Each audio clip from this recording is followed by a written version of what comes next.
नमस्कार, आप देख रहे हैं दिव्य डेली न्यूज़। मैं हूं आपके साथ विनोद कुमार। भारत और पाकिस्तान के बीच तनाव बढ़ने के बाद अचानक सीज फायर का ऐलान हो जाता है। हालांकि भारत सरकार की तरफ से प्रधानमंत्री मोदी के संबोधन में भी कहा गया कि जो वे लक्ष्य प्राप्त करना चाहते थे, आतंकियों ठिकाना को नेस्तो नाबूद करके वो लक्ष्य प्राप्त कर लिए हैं। और कल कर्तव्य पथ पर पूरे दिल्ली की जनता सहित बीजेपी कार्यकर्ता और मंत्रियों विधायक समेत तिरंगा सम्मान यात्रा निकाला गया है। आज हमारे साथ हरिनगर से विधायक श्याम शर्मा जी मौजूद हैं, इनसे हम बात करेंगे। सर, तिरंगा सम्मान यात्रा निकाली गई, आपने भी भाग लिया, क्या कहना चाहेंगे इस पर? सबसे पहले भारत माता की जय। दूसरा, भारतीय सेना जिंदाबाद। देश के प्रधानमंत्री श्री नरेंद्र मोदी जी जिंदाबाद। सबसे पहले मैं भारत के सभी जितने भी भारत के निवासी हैं उनको शुभकामनाएं, बधाई देता हूं कि इतना बड़ा स्टेप जो मोदी जी ने और भारत की सेना ने उठाया और 2-3 दिन के अंदर पाकिस्तान को उसकी नानी याद दिला दी कि जितना तू है उतने में रह। एक बात कही जाती थी कि घर में घुस के मारेंगे। मैंने उसी दिन कहा था जिस दिन उन्होंने हमारे 27 परिवारों को, निहत्तों को नाम पूछ पूछ कर मारा और उनके परिवार के माता पिता, भाई, धर्मपत्नी, बच्चे सामने देखते रहे, बिलखते रहे, रोते रहे। उसी दिन मुझे पूरा विश्वास हो गया था भारत की जो सरकार है और भारतीय सेना पर कि ये इसका बदला लिया जाएगा, छोड़ा नहीं जाएगा। और वो काम भारत की सेना और हमारे देश के प्रधानमंत्री श्री नरेंद्र मोदी जी ने वो करके दिखाया। करके दिखाने के बाद पाकिस्तान को अपनी नानी याद आ गई। वो उसने फिर अपना पूरा दम लगाकर सारे देशों से बात करी और मुझे जो जहाँ तक सूचना है, जो मुझे पता है कि अमेरिका ने तो इंटरफेयर किया है नहीं किया मुझे नहीं मालूम, पर कुवैत कंट्री ने, अरब कंट्रियों ने इसमें पूरा का पूरा इन्वॉल्वमेंट करी और देश के प्रधानमंत्री श्री नरेंद्र मोदी जी से बात करी। मेरी एक सूचना है, आप इसको वो मत लेना। और उसके बाद उन्होंने पाकिस्तान को कहा कि बिल्कुल 2 दिन में तो समाप्त हो जाएगा, इस जंग को बंद कर।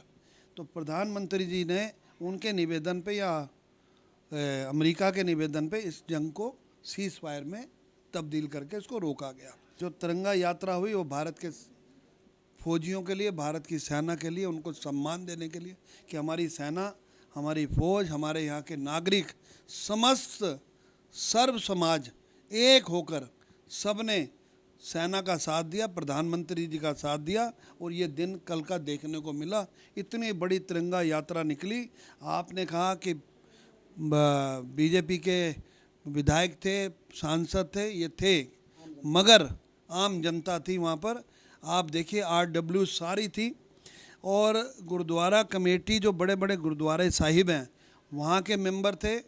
आप मंदिर, मस्जिद, गुरुद्वारा, जितने भी धर्म के यहाँ पर धर्म चलते हैं, सर्व समाज देश के अंदर, जिसको मोदी जी कहते हैं सबको लेके चलना है, इस भारत को विकसित भारत बनाना है, विश्व गुरु बनाना है।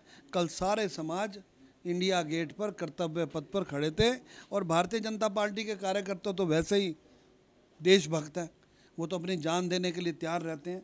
तो इसलिए देश के लिए तो मैं सबको बहुत बहुत धन्यवाद करता हूँ। और आम लोगों में एक धारणा बनी है कि इस बार मौका था और सेना सहित जनता की जोश भी हाई थी, बहुत अच्छा मौका था पीओके लेने का, तो क्या हमने ये मौका गंवाया है? जो भी वो फैसला लेंगे देश हित में, हम जनता उनकी बात मानेंगे। और मैं तो वैसे भी आरडब्ल्यू से, व्यापारियों से और दिल्ली व्यापार महासंघ का महामंत्री रहा हूँ। दिल्ली, वेस्ट दिल्ली में भी और जेल रोड मार्केट का भी मैं चेयरमैन हूँ।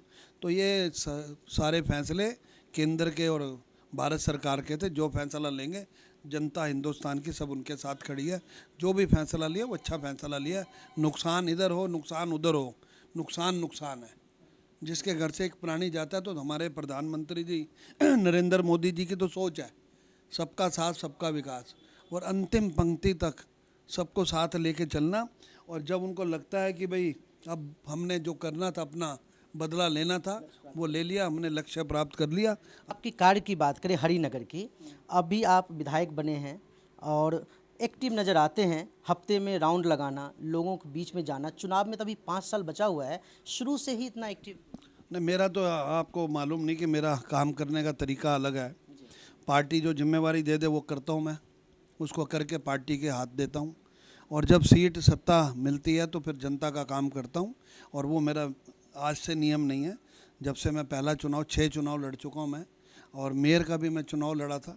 तो जो भी पार्टी और समाज और वो धर्म जो जिम्मेवारी देते हैं उसको मैं बखूबी ईमानदारी से निभाता हूँ, ये मेरा लक्ष्य है।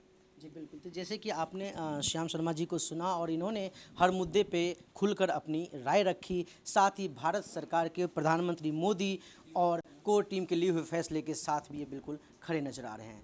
फिलहाल अब तक के लिए इतना ही। कैमरा पर्सन सागर के साथ विनोद कुमार, दिव्य डेली न्यूज़, दिल्ली। जानने के लिए अभी टाइप करें दिव्य दिल्ली न्यूज़, नीचे दिए गए सब्सक्राइब बटन को दबाएं और नोटिफिकेशन के लिए दिए गए बेल आइकन को क्लिक करें। हमारे वीडियोस को लाइक, शेयर और कमेंट करना ना भूलें।